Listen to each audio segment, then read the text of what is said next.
السلام علیکم ورحمۃ اللہ وبرکاتہ۔ عزیز طلباء کرام، امید ہے آپ خیریت سے ہوں گے۔ آپ کو مدرسہ ڈاٹ پی کے میں خوش آمدید۔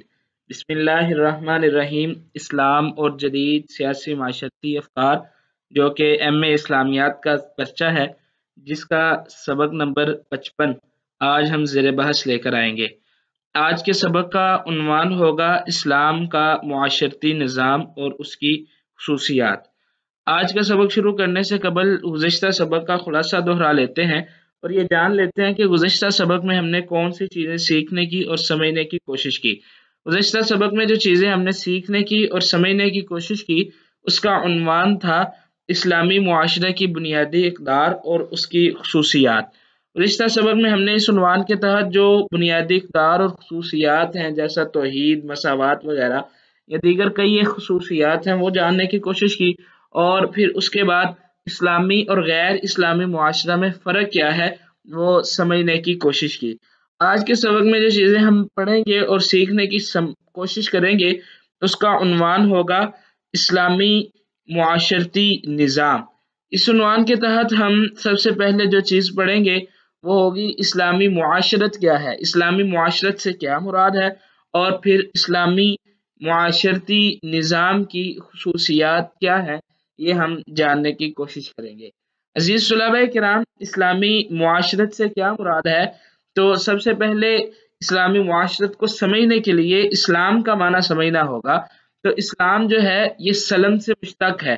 سلم یہ باب فعال کا مصدر بھی ہے اسلام، تو اس اعتبار سے سلم کا معنی اور مادہ جو ہے یہ سین، لام اور میم بنتا ہے، جس کا معنی ہوتا ہے بچانا اور سپرد کرنا۔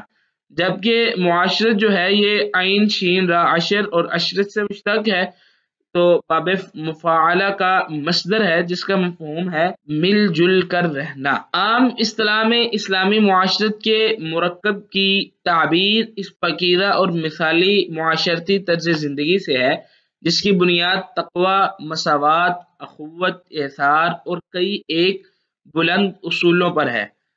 یعنی عام طور پر معاشرے کا مفہوم یہ ہوتا ہے کہ ہم مل جل کر رہتے ہیں، تو یہ معاشرہ ہے۔ جب ہم اسلامی معاشرے کی بنیاد بات کرتے ہیں، تو اسلامی معاشرہ جو ہے یہ چند ایک پاکیزہ اور مثالی معاشرتی چیزوں سے مرکب ہوتا ہے۔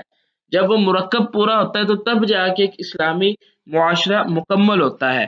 تو اسلامی معاشرے کے جو مرکبات ہوتے ہیں، بنیادی چیزیں ہوتی ہے، وہ تقوی ہے، مساوات ہے، اخوت ہے، ایثار ہے، اور کئی ایک اور دیگر بلند چیزیں ہیں، جیسا اتفاق و اتحاد ہے، اخوت ہے، مساوات ہے۔ تو یہ ساری چیزیں، اب آپ یہ حساب لگا لیں، یہ سمجھ لیں کہ جب اسلامی معاشرے کی بنیاد رکھی گئی، اللہ کے نبی صلی اللہ علیہ وآلہ وسلم نے اسلامی معاشرے کی تعمیل کی، اس کو تعمیر کیا، تو وہ جماعت صحابہ اکرام رضوان اللہ علیہ مجمعین جو اس معاشرے کے پہلے ماننے والے تھے، پہلے باسی تھے، پہلے رہنے والے تھے، تو ان صحابہ اکرام رضوان اللہ علیہ مجمعین نے اخوت اور ایثار کی کئی ایک مثالیں جو ہے وہ رقم کر دی، اور دنیا کے سامنے ایسی عمدہ مثالیں پیش کی ہیں کہ تاریخ میں ایسی مثالیں ڈھونڈنا ممکن ہی نہیں ہے۔ تو جو اسلامی معاشرہ ہوتا ہے، اس کی بنیاد جو ہوتی ہے وہ کئی ایسی پاکیزہ چیزیں ہوتی ہے، تو اس اعتبار سے اسلامی معاشرے کی جو نوعیت بنتی ہے وہ ایک عظیم معاشرت کہلاتی ہے، جس کی عظمت کا اندازہ اس بات سے بخوبی لگایا جا سکتا ہے کہ معاشرے کو برائیوں سے پاک کر کے امن و سلامتی والا بنانا اسلامی معاشرے کا بنیادی اصول ہے، اور معاشرے کو اسلامی اصول و ضوابط اور اوامر و نواہی کی بنیاد پر استوار کرنا، یہ حضرات انبیاء علیہم السلام کا فرض منصبی تھا۔ انبیاء علیہم السلام کا یہ منصب تھا کہ وہ معاشرے کو پاک کریں، معاشرے کی اصلاح کریں، وہ عقائد کی اصلاح ہو، عبادات کی ہو، معاملات کی ہو، اخلاقیات کی ہو، سیاست کی ہو، یا کسی بھی شعبہ زندگی کی ہو، تو حضرات انبیاء علیہم السلام نے اس معاشرے کو پاک کیا ہے اور ایک اعلیٰ اور عمدہ معاشرتی نظام قائم کر کے دنیا کو پاکیزہ معاشرہ دیا ہے اور دنیا کو روشناس کروایا ایک عمدہ معاشرے سے۔ عزیز طلباء کرام، آگے ہم دیکھتے ہیں جی اسلامی معاشرتی نظام کی خصوصیات کیا ہیں۔ اسلامی معاشرتی نظام کی یعنی معاشرے میں رہتے ہوئے جو نظام قائم کیا گیا ہے اس کی کئی ایک خصوصیات ہیں، ان میں سے چند ایک ہم یہاں پہ ڈسکس کریں گے۔ سب سے پہلی خصوصیت یہ ہے کہ مساوات ہے۔ معاشرتی مساوات کا مفہوم یہ ہے کہ اجتماعی زندگی میں کسی کو اولیت حاصل نہیں ہے۔ بزرگی اور عظمت کا معیار صرف اور صرف تقوی ہے۔ اسوہ رسول اور مساوات اس انداز سے ہے کہ اللہ کے نبی صلی اللہ علیہ وسلم نے خطبہ حجۃ الوداع کے موقع پر یہ اعلان عام فرمایا تھا کہ یا ایہا الناس الا ان ربکم واحد وان اباکم واحد ولا فضل لعربی على عجمی ولا لعجمی على عربی ولا لأحمر على اسود ولا لأسود على احمر الا بالتقوی۔ لوگوں کسی کو دوسرے پہ فضیلت حاصل ہی نہیں ہے، سارے کے سارے ایک ہیں، ان کا رب ایک ہے، باپ ایک ہے، آگے رسول جو ہیں ہر ایک کو الگ الگ آئے ہیں قوم کی طرف، لیکن رسولوں کا بنیادی پیغام جو ہے وہ ایک ہی رہا ہے۔ اس اعتبار سے کسی عربی کو غیر عربی پہ، کسی اجمی پہ کوئی فوقیت حاصل نہیں ہے۔ تو یہ اسلام کے معاشرتی نظام کی پہلی خصوصیت ہے کہ اس میں مساوات پائی جاتی ہے۔ دوسرے نمبر پر جو خصوصیت ہے وہ یہ ہے کہ معاشرے میں رہتے ہوئے سب لوگوں کی بھلائی اور خیر خواہی جو ہے بنیادی طور پر اس معاشرے میں پائی جاتی ہے۔ خیر خواہی جو ہے یہ اردو زبان کا لفظ ہے جس کے معنی ہے بھلائی چاہنے والا، خیر اندیشی۔ عربی زبان میں سے نصیحت کے لفظ سے تعبیر کیا گیا ہے جس کا معنی ہوتا ہے اچھی اصلاح، نیک مشورہ۔ علامہ خطابی رحمہ اللہ کہتے ہیں کہ نصیحت ایک جامع لفظ ہے۔ عربی زبان میں اس جیسا جامع لفظ بہت کم ہے۔ اس کا معنی یہ ہے کہ جس کے لیے نصیحت کی جائے اس کے لیے سب بھلائیوں کا اکٹھا کرنا۔ تو اسلامی معاشرت کا نمایاں اصول خیر خواہی ہے۔ مسلمان کا مسلمان بھائی ہے۔ اسلام میں معاشرت کی بلندی کا معیار یہ ہے کہ خیر خواہی میں اپنے نفس اور اپنے بھائی کے درمیان کوئی فرق رکھنا یہ بھی جائز نہیں ہے۔ اللہ کے نبی صلی اللہ علیہ وسلم فرماتے ہیں والذی نفسی بیدہ، اس ذات کی قسم جس کے ہاتھ میں میری جان ہے، لا یؤمن عبد حتی یحب لاخیہ ما یحب لنفسہ، اس وقت تک کوئی بندہ مومن ہی نہیں ہو سکتا جب تک جو چیز وہ اپنے لیے پسند کرتا ہے وہی بھائی کے لیے پسند نہ کرے، تو اس وقت تک وہ بندہ مومن نہیں ہو سکتا۔ اسی طرح اللہ کے نبی صلی اللہ علیہ وسلم فرماتے ہیں الدین نصیحہ، دین سارے کا سارا خیر خواہی کا نام ہے، نصیحت ہے اس میں۔ تو اس اعتبار سے اسلام کے معاشرتی نظام کی جو بنیادی خصوصیت ہے وہ خیر خواہی ہے۔ آگے بنیادی خصوصیات میں سے ایک خصوصیت تعاون ہے۔ مقاصد زندگی کو مل جل کر حاصل کرنے کا نام تعاون ہے۔ اسلام میں تعاون کی بڑی اہمیت ہے۔ تعاون کے بغیر معاشرتی زندگی جو ہے یہ گزارنا محال ہے، کیونکہ انسان ہی انسان کے دکھ سکھ اور دوسری ذمہ داریوں میں کام آتا ہے۔ ہر انسان ذمہ داریوں کو پورا کرنے کے لیے ایک دوسرے کی ضرورت اور مدد فراہم کرتے ہیں انسان۔ تو اس اعتبار سے اللہ رب العزت نے قرآن مجید میں بھی فرمایا اعوذ باللہ من الشیطان الرجیم وتعاونوا علی البر والتقوی، لوگوں جو نیکی اور بلائی والے کام ہیں ان میں ایک دوسرے سے تعاون کرو۔ اس کے علاوہ ایثار، یہ بھی اسلام کے معاشرتی نظام کی بڑی اہم خصوصیت ہے، یعنی خود ضرورت ہونے کے باوجود، حاجت ہونے کے باوجود بندہ کسی اور کی ضرورت کو ترجیح دے، فوقیت دے، یہ بڑی اہم بات ہے۔ اللہ کے نبی صلی اللہ علیہ وسلم کے صحابہ نے اس بات پہ عمل کر کے دکھلایا۔ اللہ رب العزت بھی قرآن مجید میں فرماتے ہیں اعوذ باللہ من الشیطان الرجیم وَيُؤْثِرُونَ عَلَىٰ أَنفُسِهِمْ وَلَوْ كَانَ بِهِمْ خَصَاصَةٌ، کہ وہ اپنے اوپر دوسروں کو ترجیح دیتے ہیں اگرچہ ان کو ضرورت بھی ہو، حاجت بھی ہو، خود بھی تنگ دست ہیں، لیکن پھر بھی وہ دوسروں کو ترجیح دیتے ہیں۔ جو ایثار ہے نا یہ بڑی اہم چیز ہے اور اسلام کے معاشرتی نظام کو چار چاند لگانے والی چیز ہے کہ اپنی ضرورت اور حاجت کے باوجود بھی انسان اپنے بھائی کو ترجیح دیتا ہے۔ اسی طرح اسلام کے معاشرتی نظام کی خصوصیات میں سے خصوصیت احسان ہے۔ اللہ رب العزت نے احسان کرنے والوں کو اللہ بڑا پسند کرتے ہیں، اور احسان کی اللہ رب العزت نے بڑی فضیلت بیان کی ہے اور اہمیت بیان کی ہے۔ اللہ رب العزت فرماتے ہیں اعوذ باللہ من الشیطان الرجیم ان اللہ یأمر بالعدل والاحسان وایتاء ذی القربى، بے شک اللہ عدل کا اور احسان کا حکم دیتے ہیں۔ احسان کا جو لفظ ہے اس کا مادہ حسن ہے، ہا سین اور نون، جس کا معنی ہوتا ہے عمدہ اور خوبصورت ہونا۔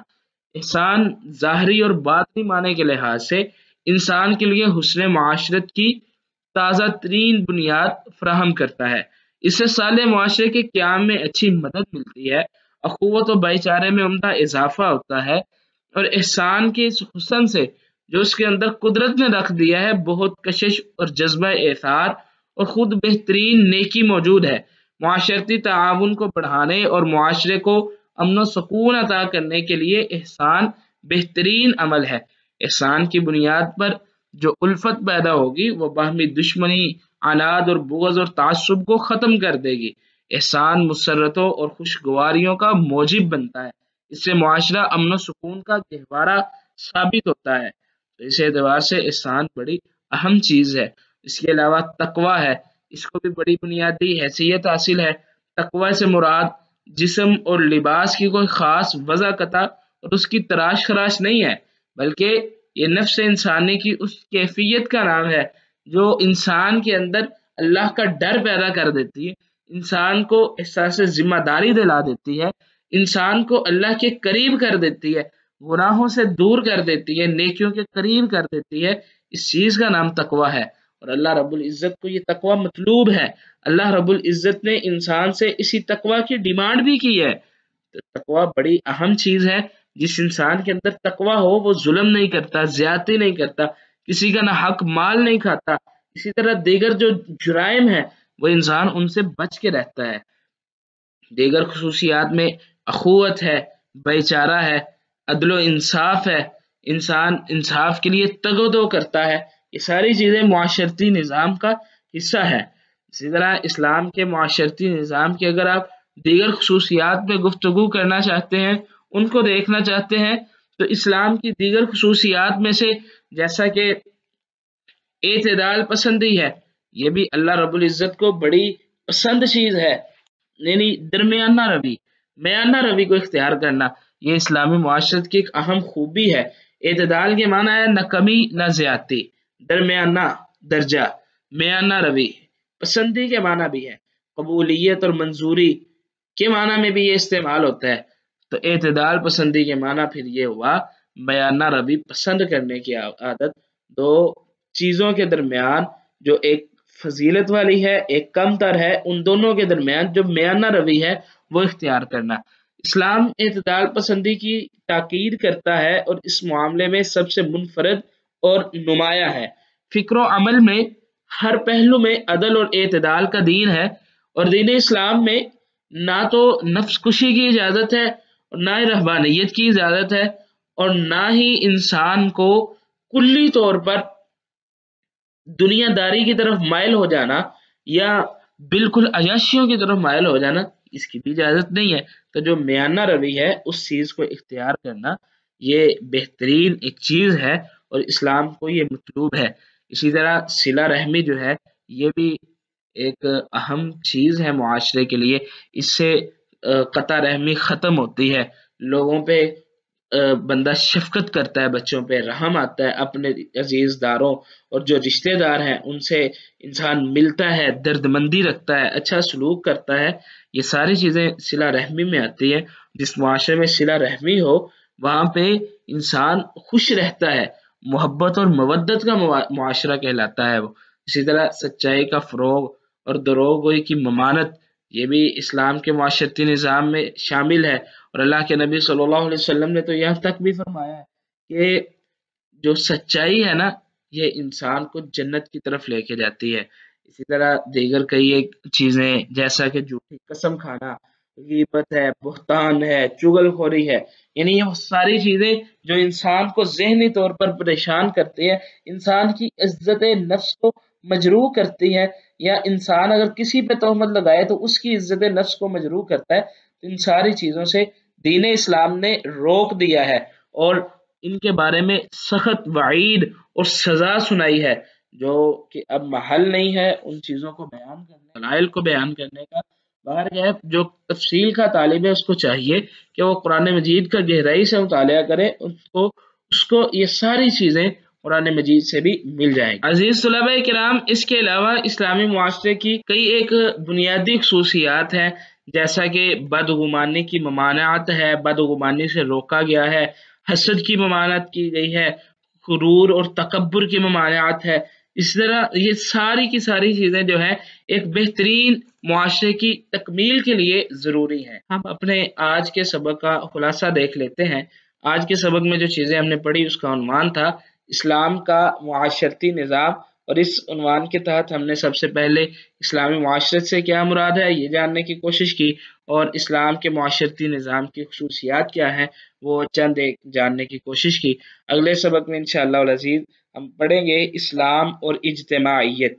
اجتماع کا معنی اور مفہوم کیا ہے، دوسرے نمبر پر اجتماعیت کی اہمیت قرآن اور احادیث کی روشنی سے، اس کے بعد پھر اجتماعیت کی اہمیت اور افادیت کیا ہے، اور اسلامی اجتماعیت جو ہے اس کی بنیادیں کیا ہیں یہ جاننے کی کوشش کریں گے۔ اگلے سبق سے پہلے آپ یہ سوال حل کریں۔ سوال یہ ہے کہ اسلامی معاشرے میں اجتماعیت کا کردار کیا ہے۔ تب تک کے لیے اللہ حافظ، اپنا خیال رکھیے گا۔